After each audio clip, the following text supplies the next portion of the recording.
ഇതാ നോക്കൂ, ഇതിൽ ഉറുമാമ്പഴം. സാധാരണ ഉറുമാമ്പഴമല്ല, അഗാധമായ ഒരു പ്രണയത്തിന് സാക്ഷ്യം വഹിക്കേണ്ടി വന്ന പാവം ഒരു ഉറുമാമ്പഴം. ആരുടെ പ്രണയം എന്നല്ലേ പറയാം.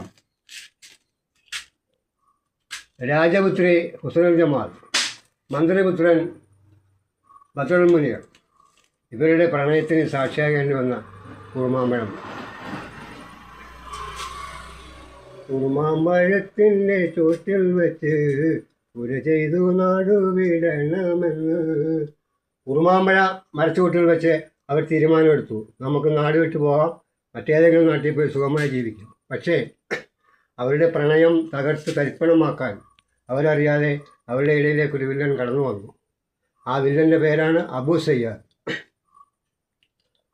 അബു സയ്യാദ് കൊട്ടാരത്തിലെല്ലാവർക്കും, നാട്ടിലും വീട്ടിലും രാജാവിനും മന്ത്രിക്കും എല്ലാവർക്കും സുപരിചിതനാണ്. കാരണം